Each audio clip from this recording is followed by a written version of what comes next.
Buongiorno, everybody. Dr. Joe Vitale here. Thought I'd practice my Italian by greeting you in Italian.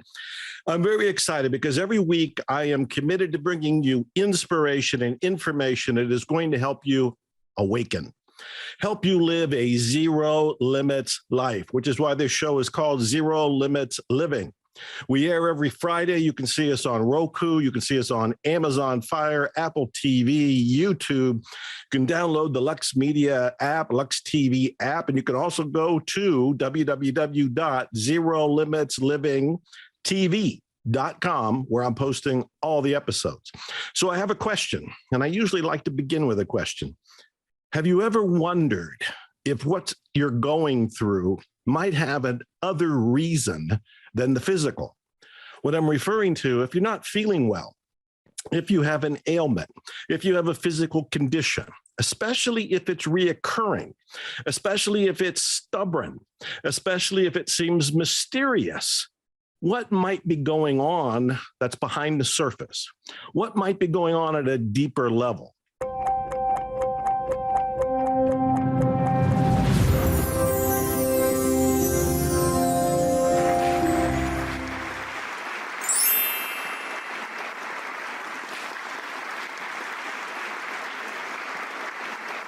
What I want to explore in this particular show is the metaphysical reasons for physical events. Now, I have one of the most esteemed, amazing people of all time on the entire planet to be here. And I'm talking about Evette Rose, who you can see, we're going to wave at her right now.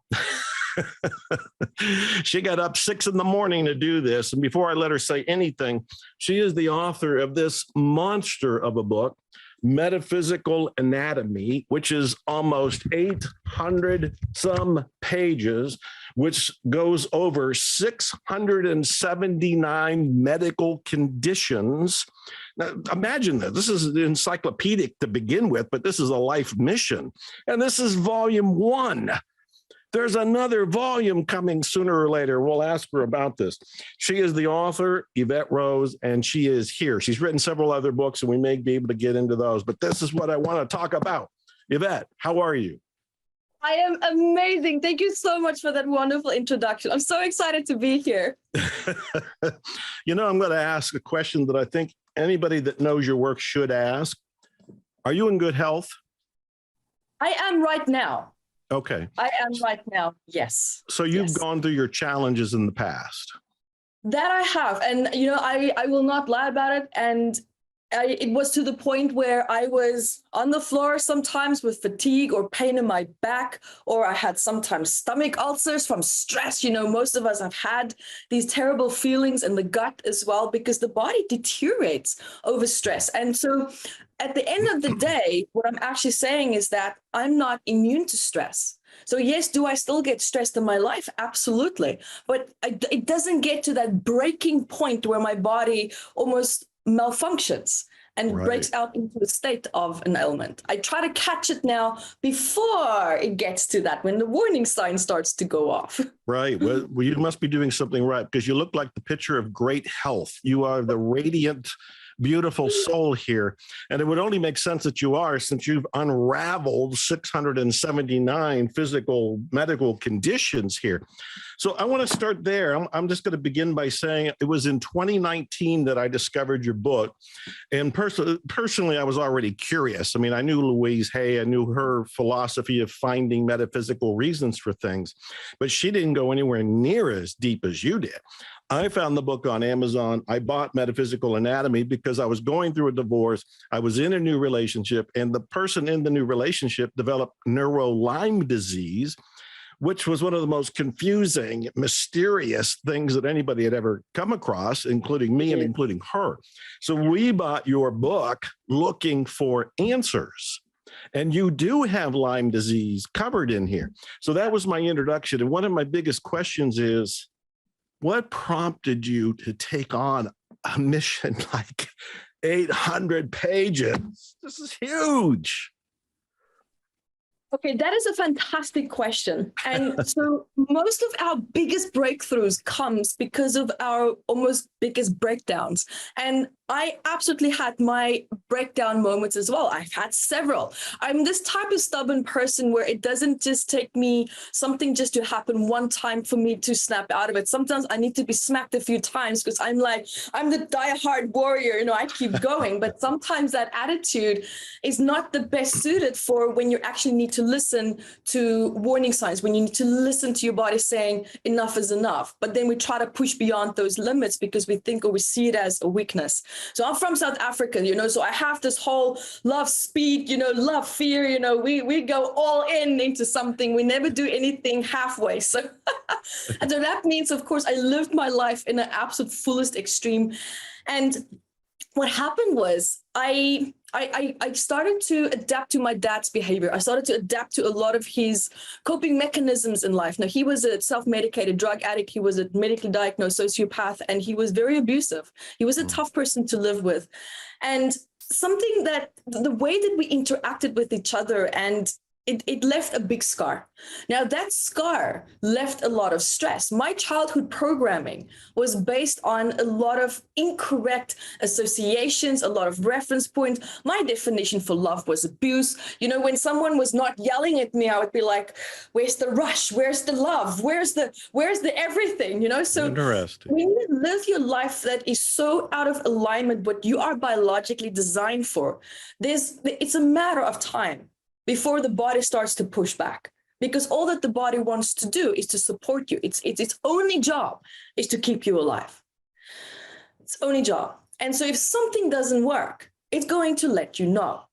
But if you are in such a state of disassociation, if you're in such a state of just your focus flows into where you're just coping, then your energy, your awareness is not with the body. Your awareness is not with feeling. We are biologically designed to feel. Our emotions is our GPS. It's telling us where we are at in our life. It tells us what we need to do next. It tells us when we need to stop doing something, or how we need to connect with someone, or how we need to bond. But now we're biologically designed to be discomfort and pain avoidant. So there's aspects of how we are designed where this intelligent prefrontal cortex is now complicating things, because with this mindfulness living where we have now the capacity to consciously step in and say, well, I don't like feeling this, so I'm going to take this other action. Now the coping mechanism starts, and now we start to override messages. This is now where we stop to listen to the subtle discomfort messages that's coming through because we don't like it. So we do something else. So we actually train ourselves to not listen to the body, not consciously, but that's the ramifications, that's the consequences. Now, when I was 22, I had back pain that was debilitating. It was absolutely debilitating.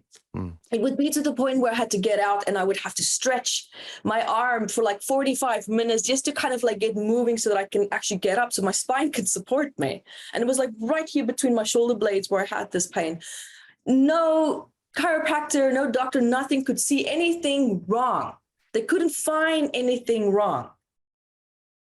And I realized that this has to be something else. This has to be something much greater than just maybe a physicality. Maybe there's stress there. Maybe there's an entity there. I call them EBGBs. Maybe that's what's there. I don't know. And so as I progressed with my life and I started to dive into personal development, I went from being raised as Christian into becoming an atheist because my introduction to Christianity wasn't that great.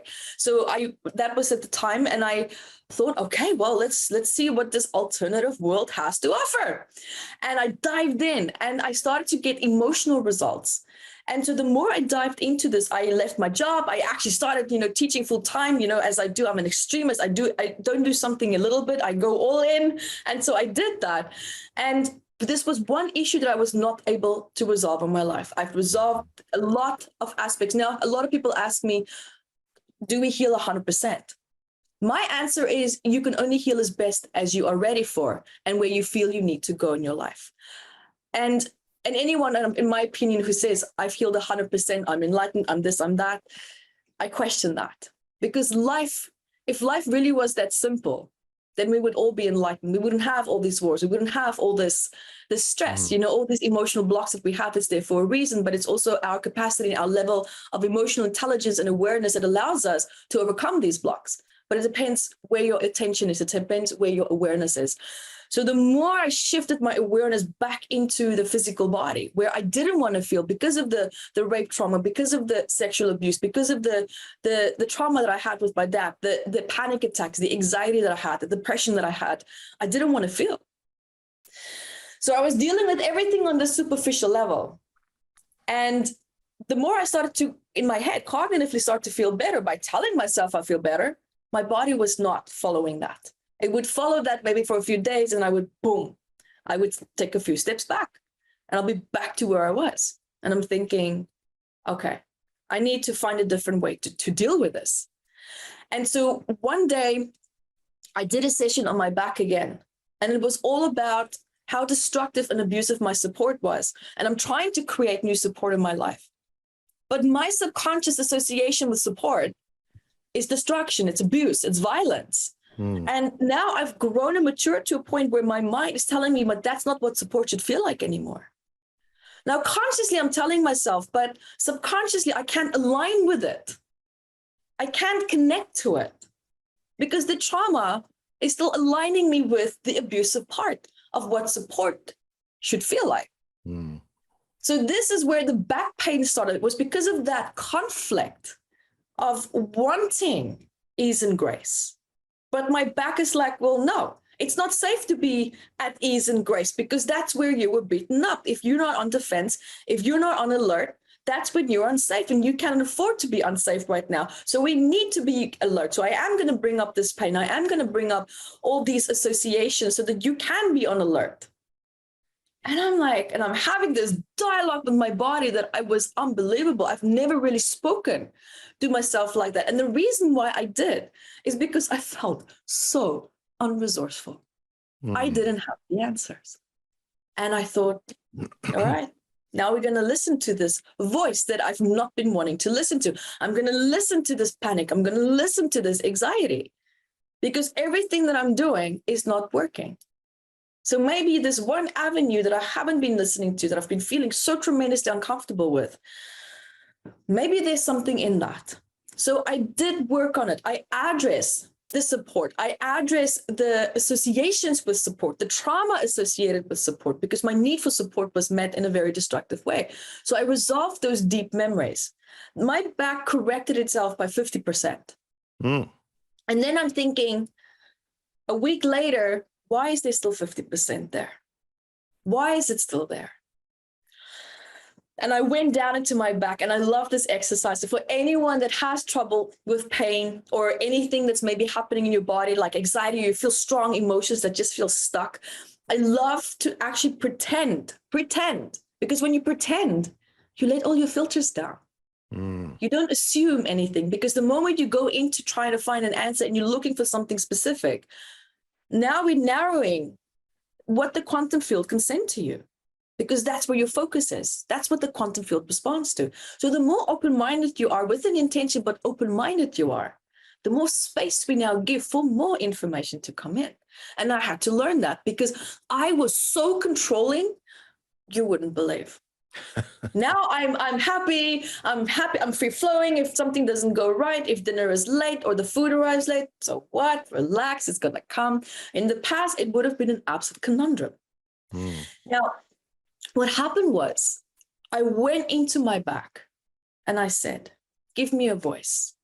What do you need to say? Who are you? Who are you? And the voice, and the voice just came of someone that's crying, but an adult woman. And I saw my mom, but I saw her pregnant. And I'm thinking, how interesting. So this is now when I was in Australia, and I called my mom. I was waiting for her, when she gets up, and I'm watching the clock, and I called and I said, Mom, you know what? Did you have back pain? And I explained to her exactly in the lower upper back area, like just between the shoulder blades. And I said, Mom, did you have pain there when you were pregnant? And she paused and she said, yes. Yes, I had very bad back pain. I'm like, oh. Now, when exactly did this back pain go away? She said, actually, after I gave birth to you. I'm like, oh, that's interesting. There was a pain transfer. in that moment. Now, what was so interesting was I wasn't born with that back pain, but I copied the predisposition of it. Mm. And that is what happens. This is what I call trauma transfer. Trauma transfer happens between people that's genetically connected. This is not secondary trauma. I'm talking about trauma transfer. And the reason why I call this trauma transfer was because when I was in the womb with her, she was, of course, experiencing her own pain, her own stress. I mean, living with someone like my dad was not the easiest position to be in, but her reference points and definitions for certain things was also a bit incorrect. So there's certain things that locks you into alignment with it, even though consciously you can feel that it's not healthy for you. Now, what happened was that in my research also, I talk a lot about the placenta not being a barrier between the mother and the child, and this is now starting to come forward. And then when I dive deeper in, I realized that the protein cells in the lining of the placenta is recording every ounce of stress that your mother is feeling. Those protein cells are responsible for telling the placenta how to raise you. That's where all the instructions come from in terms of how you have to continue to develop, including the nutrients that need to be allocated to you, the development, your brain development, everything. And now we also know how emotions can travel through the electromagnetic field from the transmitters of the brain, and then it goes back into the biofield, and it can manipulate and program atoms. You are made of atoms. Now, with this biofield that continues to rotate with mom and the emotions that she's feeling, and it's penetrating through you, through the amniotic fluid, we also know how emotions can manipulate atoms. The amniotic fluid is atoms. We know that water is a great conductor of electricity. Now, these electromagnetic fields that fired off with electricity, holding all these emotions and thoughts of mom, is now firing off through you. Now, you are already also born with your own predispositions based on your mother and your father's emotional state at the moment of your conception. Now, on top of that, you bring in ancestral predispositions. Now, on top of that, you have the 9 months with your mom. You have that 9 months with your mom. Now, emotions have a specific place where they tend to gravitate to. And this place, there's 2 layers. One layer is exactly the same for 7 billion people on this planet. And then we have the second layer based on your own unique predispositions, and then your childhood triggers and the womb triggers as well that can move things around a little bit. But the original anchor point always stays in its original blueprint, in its original resting house inside of the emotional body, as I would call it. This is amazing. So, yeah, so when I looked at the psychosomatic, the stress that my mom was going through with my dad, and when I looked at the messages of what it meant between the shoulder blades and the stress that she was going through. So her mind's already wiring and firing off with all these patterns. So of course, those patterns is going to be reinforced for me. Your association for safety is formed in the womb. And it's formed through the nervous system, because you don't have a cognitive brain that's developed or firing off in any way, shape, or form. But your instinctive responses, your nervous system is listening. It's listening to everything. Your instinctive. We have to stop there. This is this is overwhelming. No, you're on a roll. This is, yeah, I know. This is where it all started here. But what's mind-blowing to me, though, is I've looked at the book enough in other categories to see that a common theme is what you're talking about. So in other words, the metaphysical reasons for a lot of the physical ailments have to do with the trauma. And the trauma can happen during childhood. But what I'm hearing you describe, and this is something I hadn't considered, I don't think I've ever heard before, unless it was from you, was the idea that my idea of safety was created in the womb. Yes, it was. And can you give me another example so that people, in other words, we have no idea how many different people are watching and from what parts of the world that they're watching, but I need some other example that maybe they can relate to, maybe from yourself or somebody you've worked with. Perfect, exactly. So now, for example, you have someone that was brought up really well. They had a good childhood, but they're attracting really negative people into their life. They're attracting people who take advantage of them, but they're the kindest people. And when you ask them, okay, well, let's talk about your childhood trauma, they'll be like, well, I actually had a pretty good life. Now we can have two circumstances. Maybe you're a master at associating and numbness, and we proceed and misinterpret that as confidence, which some people do. But then we actually do have people that did have a really good childhood. We have these people, these blessed angels that had a good life. But now when you look at their pattern, look at the pattern, look at the cycle, and then go ask your mom, tell me a little bit about the time when you were pregnant with me. What was your life like? What was your environment like? What was your relationship dynamics like? Because here's what happens. Before you can even say we existed as humans, we had organisms, we had viruses, bacteria, we had all these little organisms. They have a consciousness, right? Why do I say that? They know when the environment changes, they adapt. How do they do that?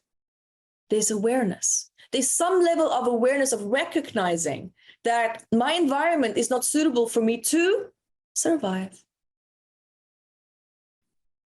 And then it changes, or it moves to, it finds a new way to adjust, or it dies. The body, the biology is exactly the same. We have that awareness with or without the brain, and this is now in the womb, where we can recognize through that consciousness. I mean, if you look at the sperm and the egg, they know what they have to do. They're programmed. They have an awareness, they have a consciousness, but they don't have an intellectual brain. That sperm knows, I need to get to that egg because if I don't, I will die. They recorded an abortion where the hook was in and about to abort that fetus. And you know what happened on that recording? The fetus moved out of the way. Oh, wow. It knew that it was in danger.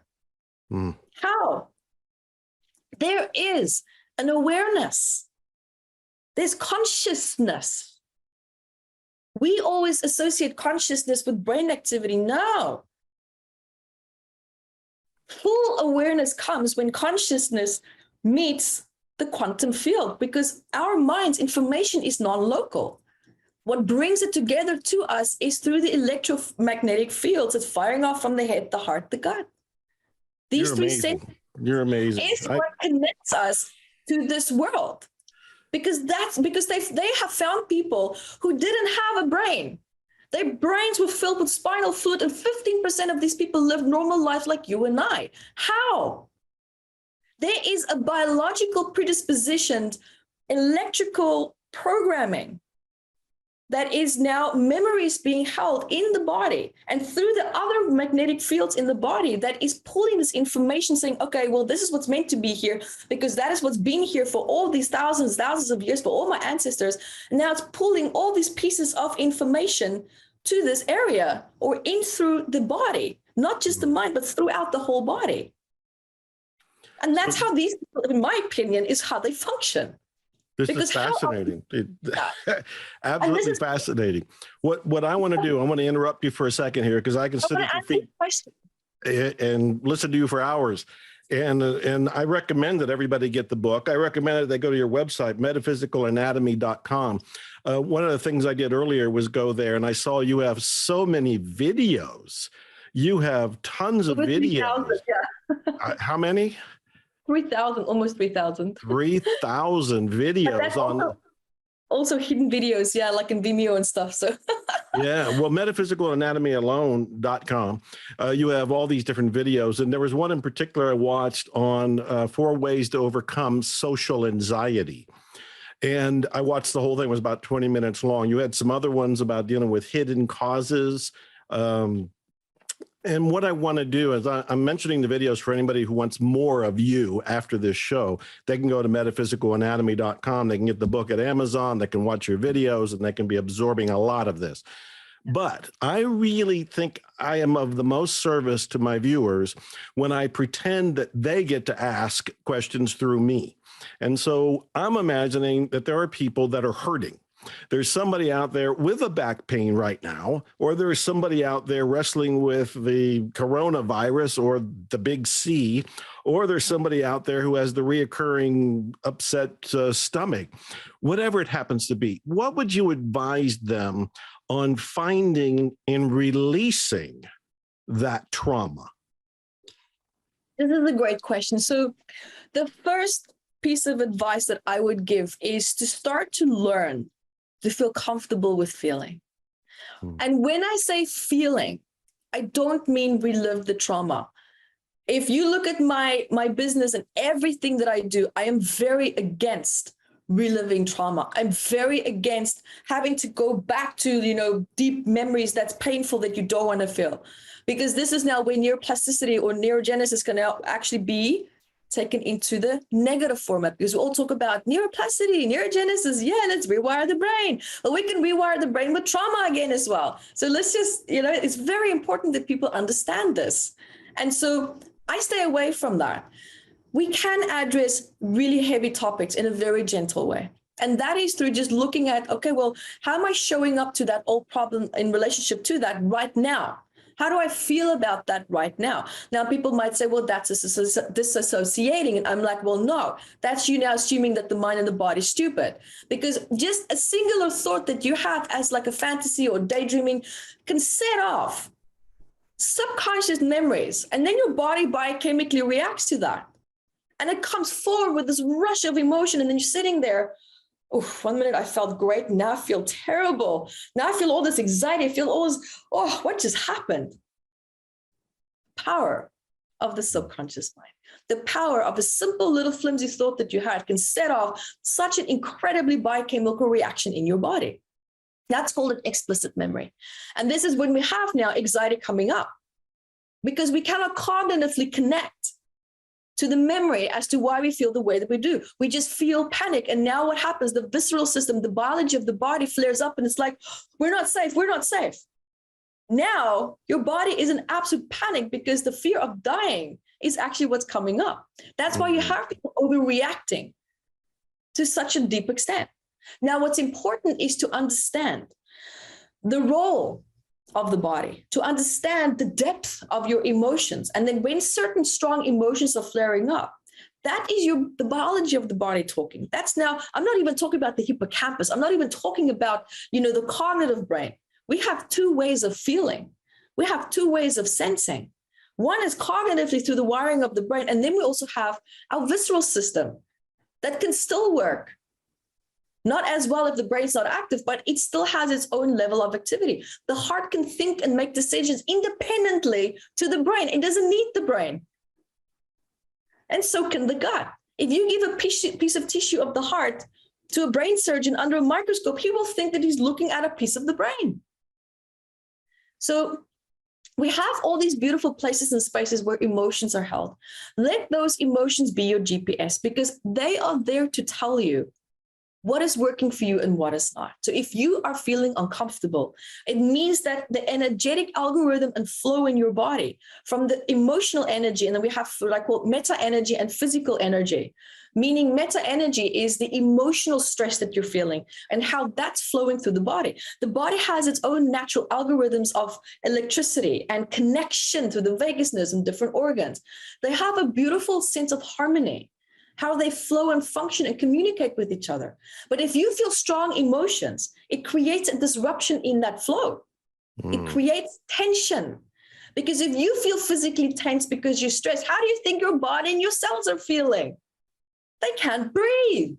There's now a disruption. And that disruption over time, if not corrected, can start to cause pain. It can start to fire off ailments. So the best advice that I can give is to understand that if you feel negative emotions, allow them to be there. Instead of seeing it as something that the body is now throwing at you, it's not. It's trying to communicate with you. It doesn't speak English. It doesn't speak your language. It's your responsibility to learn how to understand how this body works, because its only job is to keep you alive. Imagine how this body is feeling. It's trying to do everything to support you, and we don't know how to listen to it. Now we have you and the body with these 2 points of frustration coming together, and it just creates constant conflict. So, because of course, the more we don't understand, the harder the body shouts. So be comfortable with the emotions. See it as a form of supporting you. And then secondly, pretend that this discomfort that you have, if it's not pain, then of course it's more of a journey to find where it is in the body. But emotions is your starting point. And the reason why I say emotions and not memories, because memories is most of the time inaccurate. I cannot tell you how many people I've helped who was trying to heal something that didn't even happen.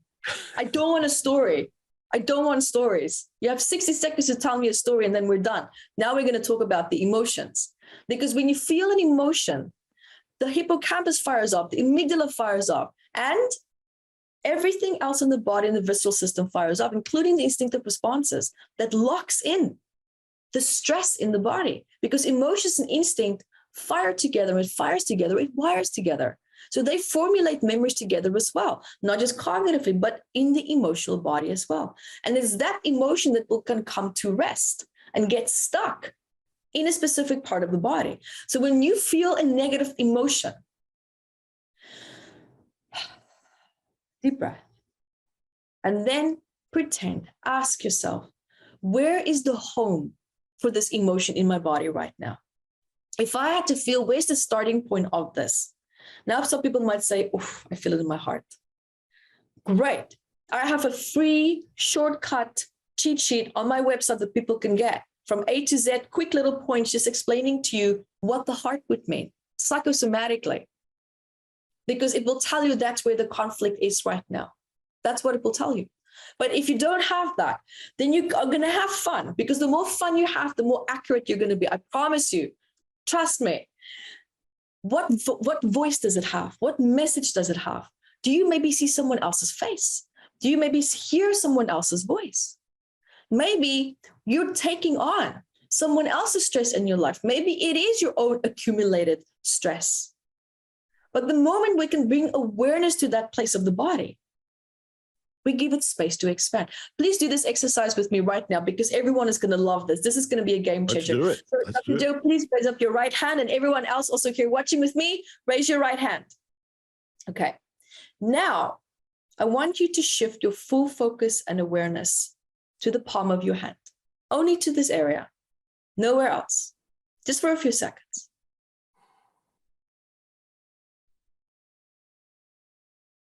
What happens? Some of you might start to feel maybe some tingling, or maybe you're like, well, something feels different to before I raised my hand, but I can't put my finger on it. So now bring up your left hand. Keep your right hand up there. Now shift your full awareness from this hand to this hand, but keep your hands up.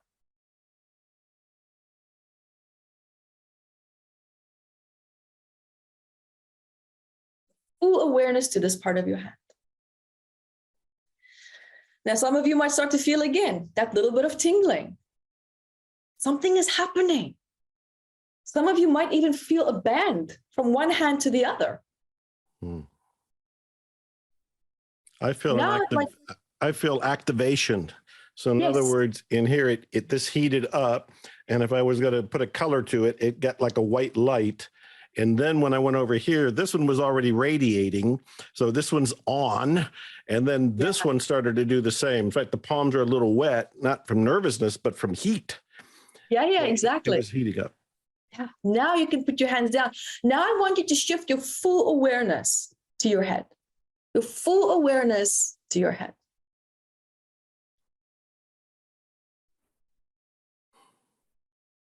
Now, some of you, as you do that, you might actually feel the head feels a little bit tight. It might feel like there's a little bit of a band around it, or it might feel that there's a bit of tension. Now I'd like it to be playful. Now you're going to expand your awareness. In your head, expand it now.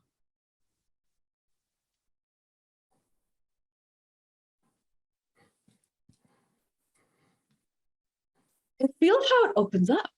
Something starts to feel different. It feels maybe a little bit more free, a little bit more like, I can breathe.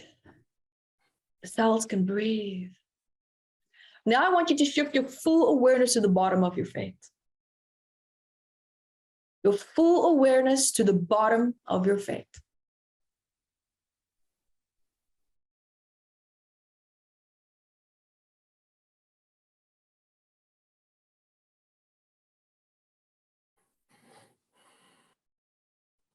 And you might start to feel that you're feeling very balanced. You feel kind of solid. You feel stable in the body. It's a sense of grounding. If any of you are hyper alert or, very active in your head right now, you might start to feel that that's calming down. Now, what's interesting, I didn't tell any of you what awareness is. I didn't tell you how this works. I accept nothing. I just said, shift your awareness. And look at the experience that you just had. You are biologically designed to heal yourself. You can heal yourself. Now, the question is, now you see the power of just simple awareness. Now, imagine if you give that awareness a job. You program it through your thoughts with electromagnetic fields firing off, and it's programming these cells, which you can. If you have to rub your hands together and you have the energy between your hands and you hold the thought of happiness, happiness, happiness, and you infuse this space between your hands with happiness, and you go behind someone over from behind and you just drop that ball over their head, they're going to start to feel just like a little bit of a smile. Yeah. How? They don't even know what you're doing. This is good. This is very good. You can program. Yeah, you can manipulate atoms through the electromagnetic field, through electricity, by just your thoughts. Have you ever met someone? You just see someone and they don't, and you can feel, oh, this person doesn't feel good. They feel really down. They feel really sad, but you can't see it on their face. There's no evidence. How do you know that? Why did your emotions suddenly shift? You don't even know that person. It's because they're so focused on that negative emotion that they're feeling that it's concentrated and radiating so strong that it's the only thing that your body is communicating with through the electromagnetic fields with each other, through your biofield. And that's why you can feel that. Your body's reading that information. It's sending it back.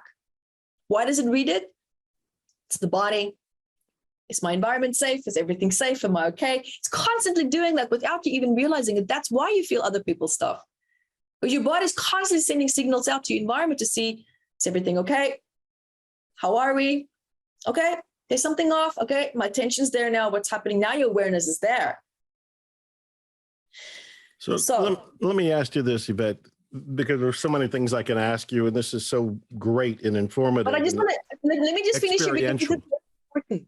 Wait. This is very important. Now imagine if you focus your full attention and awareness to shifting, releasing, expanding, letting go. And now your awareness, that same awareness that you had in your hand, now you bring that awareness to the area where you feel that stress inside of the body. Your full awareness is there. And you program it, you infuse it with release, release, let go, heal, heal, heal.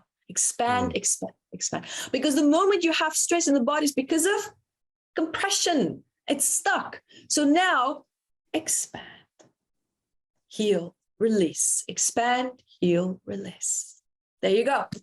So I just wanted to add that last part. I felt that. I'm glad that you added that because that was a very important ingredient that wasn't there. Yes. So I have to ask a couple questions, and we don't have a whole lot of time for all the answers, but one of them is if somebody is feeling depression, and I'm bringing it up because there's an ongoing pandemic that's been going on for a couple of years. Lives have been dramatically changed, but there's still uncertainty. There's still controversy. There's still clashes and people that are not communicating or getting along, and entire groups, families divided. And so people have lost their jobs purposely or resigned. Laid off, and there's a lot of depression going on. What is something that they can do, think, feel, and besides the exercise you just gave us, that can specifically help with that brand of darkness? Got it. So firstly, you have to bring your focus and awareness back to you because it's not with you right now. Firstly, your happiness, your safety, everything that made you happy was outside of you. And that is what your life is showing you right now. Your environment will always change, and that means your happiness will always fluctuate. You will never be in control of your sense of self, your strength, your confidence, your identity, and your happiness if it's attached to people and circumstances and doing things outside of you. And so now what is important is to come back home. Come back to your sense of self. Come back to your sense of self-worth, your identity. What makes you happy? How can you take steps to create that for yourself and not your environment? Because the depression is there because I can't have what I want because my environment won't give it to me. So what our current circumstances are showing us is that our power has been outside of us. It's not here. And it's that disconnection. I need connection. Of course, we're biologically designed to have connection, but it's the disconnection also causes and contributes to the depression. So now it's begging the question, how do I reconnect back to myself? How do I give that connection to myself? We avoid ourselves because this is where we feel the pain. This is where we feel the depression. This is where we feel the discomfort. So of course we avoid it. We act and behave in ways outside of ourselves to attach to other things outside of ourselves to make us happy. But now that's been taken away. And now this coping mechanism, this self-sabotage, these loops is now coming full circle, but it's designed now to break. It's time to break these patterns.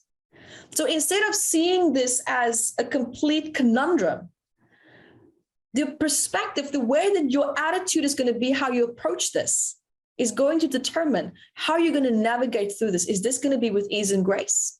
Or is this going to be tremendously painful? So this is what I would say, in short, what's very important to look at this right now. And secondly, imagine a beautiful light around you. Now your awareness is around your whole body. And what you're going to do is you're going to instruct this light, meaning your awareness, and you're going to say, I acknowledge the difference between my identity and my mother's depression, and release. I acknowledge the difference between my identity and my father's depression, and release. I acknowledge the difference between my identity and anyone else's that you've been spending a lot of time with, physically a lot of time with, the difference between your identity and their depression. And then I acknowledge the difference between my identity and the collective consciousness depression. Because remember, it takes 7,000 people to hold the same thought in order for the whole world to move into that shift. If you have the whole world now, which is millions, billions of people feeling depressed, how do you think you're going to feel? Most people that's feeling depression, it's not even theirs, but you're getting swooped up in this collective wave of depression. Now, this raises the question I need to ask in the limited time we have left here. And it's the whole idea that as a planet, we have the shared virus. So how does this, when we look at the metaphysical anatomy, and we've been looking at the individual here, we now look at the idea that, yeah, there's 7 or 8 billion people here that are individuals. Collectively, though, have been subject, and many of them have actually experienced this virus during a pandemic.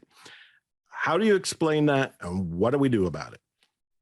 So firstly, that's a great question. I've actually not been asked that question. So how I see this from my perspective is that we were going through a wave of a breakthrough.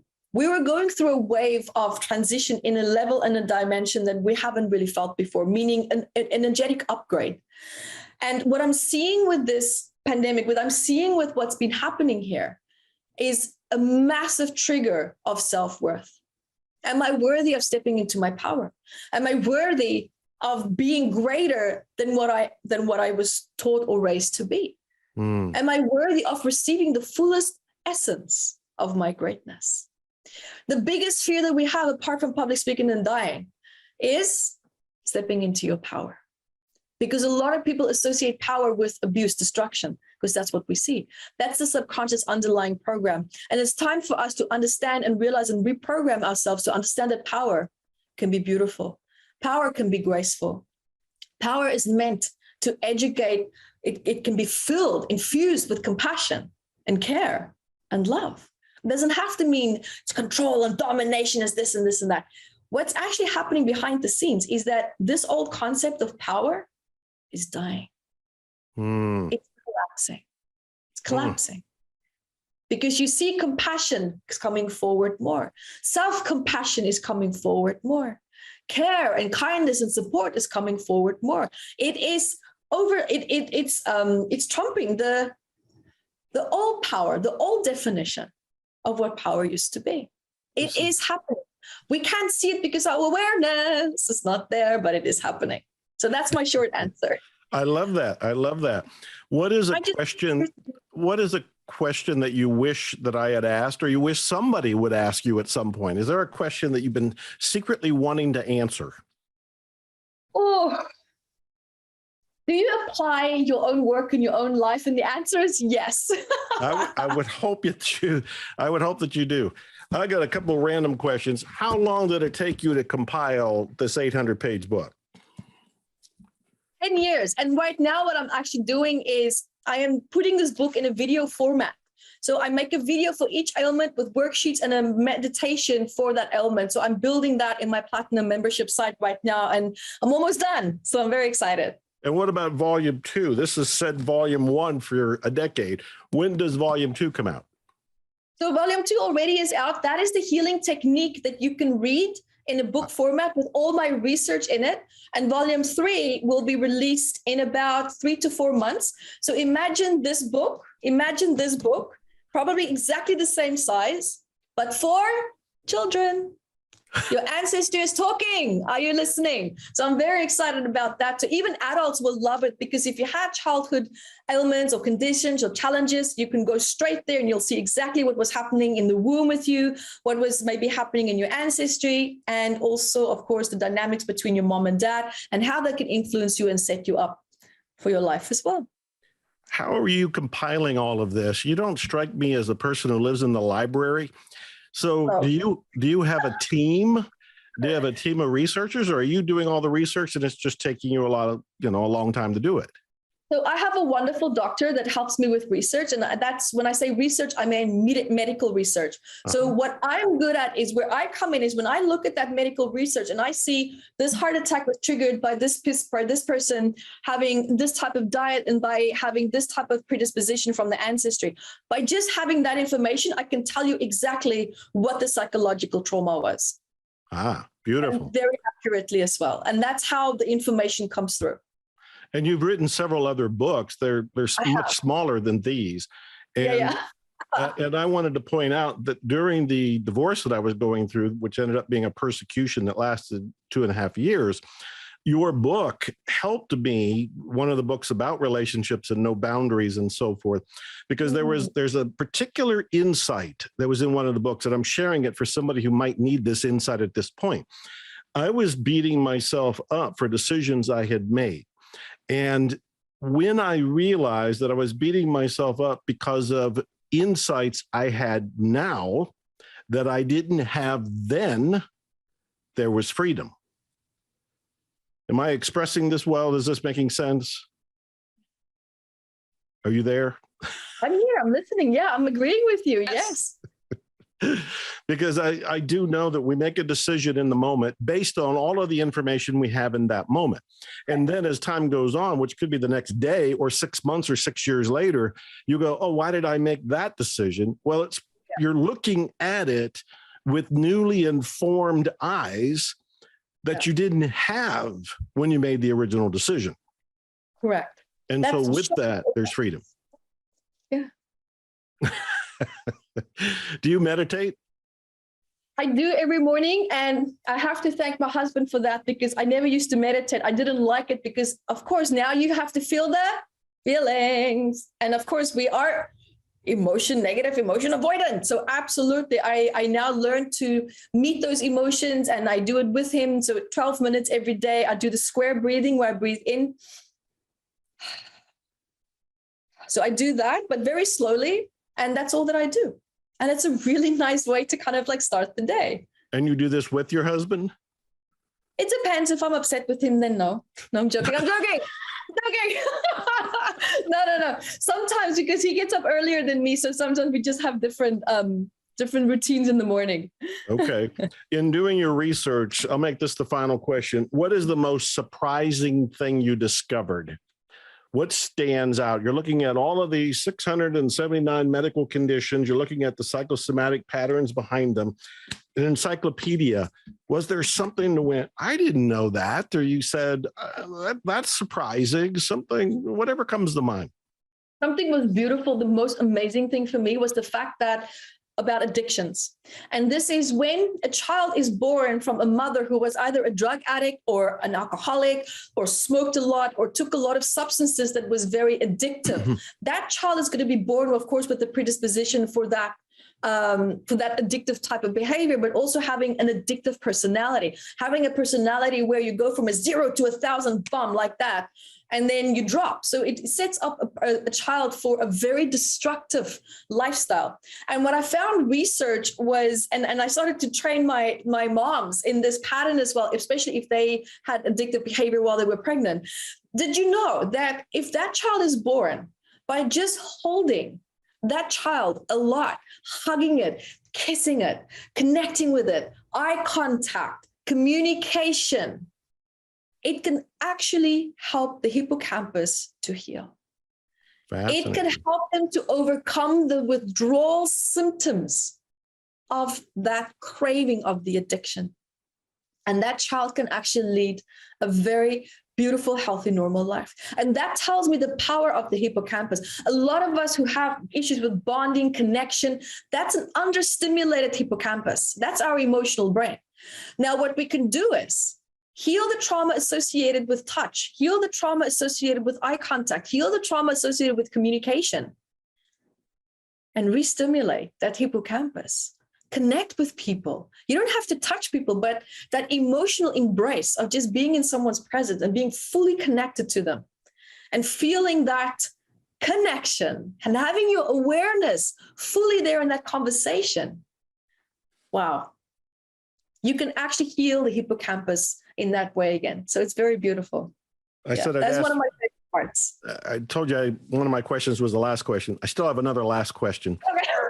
And this last question is, I want to confirm, you said earlier that if 7,000 people hold a thought, it will be manifested. Did I hear that correctly? Was it a different number?